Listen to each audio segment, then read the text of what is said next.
Hey there! You're listening to The Mighty Mommy with some quick and dirty tips for practical parenting.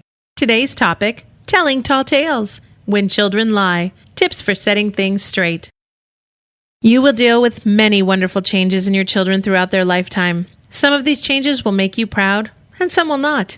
One of these changes is the transition from fantasy lying to actual lying.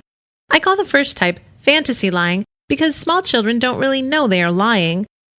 When a child is still under the age of 5 or 6, they will probably engage in make-believe play. They may tell you all sorts of stories. For example, your daughter might tell you that her friend Myrtle has purple hair. Myrtle doesn't exist in our world, but she's very real to your daughter. Your daughter isn't actually lying when she tells you these things because she's still learning to distinguish the difference between what is real and what is imaginary. This is perfectly normal behavior from a young child, and imaginary play should definitely be encouraged. Do not treat your child as though she is lying in these instances. I recommend that you play along to help her understand the difference. You could say something like, "Myrtle's hair is purple today? That's very interesting. Maybe tomorrow we can pretend that her hair is green."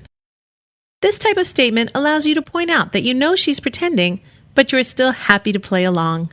I believe that, for most kids, lying is a learned behavior. Children may start telling lies for any number of reasons. When kids know they've broken a rule, they might be tempted to lie about it to escape punishment. If they see an adult or other kids telling lies, they might decide to give it a try. Some other reasons might be to give themselves a self-esteem boost or to make themselves appear more impressive to others. Knowing the reason a child is lying can help you to stop the behavior, and the sooner the better.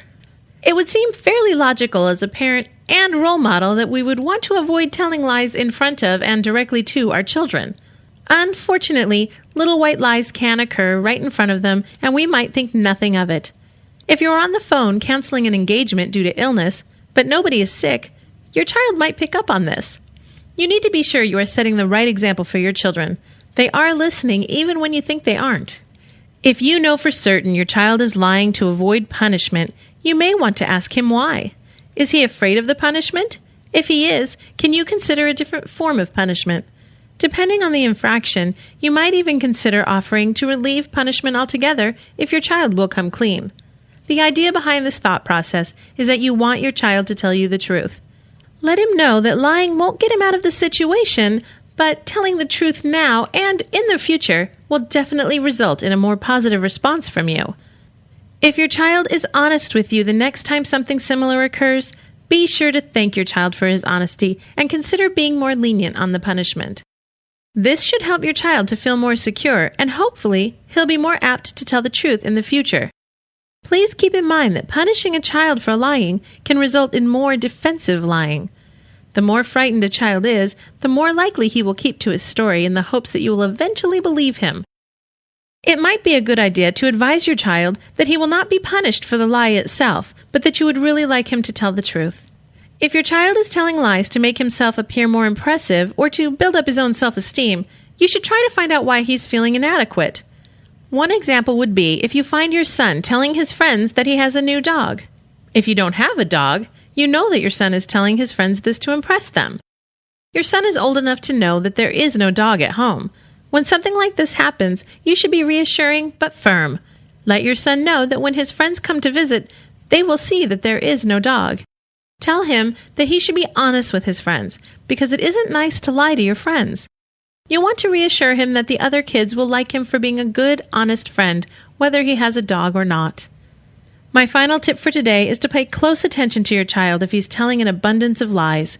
If a child is repeatedly telling lies with or without cause, it may be a sign of a more serious underlying problem. If you feel your child's lie telling is excessive, you should consider seeking professional assistance with the issue. That's it for now. Hope you enjoyed listening. If you have a question for the Mighty Mommy, or if you'd like to share a wonderful tip of your own, you can email mommy@qdnow.com or leave a voicemail at 206-222-9148. Also, if you enjoy the show, please take a moment to post a review at iTunes. I'd really appreciate it. The Mighty Mommy's Quick and Dirty Tips for Practical Parenting is part of the Quick and Dirty Tips Network at quickanddirtytips.com. This week, Grammar Girl is talking about misplaced modifiers, so be sure to check out the Grammar Girl podcast. This is your friend, the Mighty Mommy, wishing you happy and fun parenting.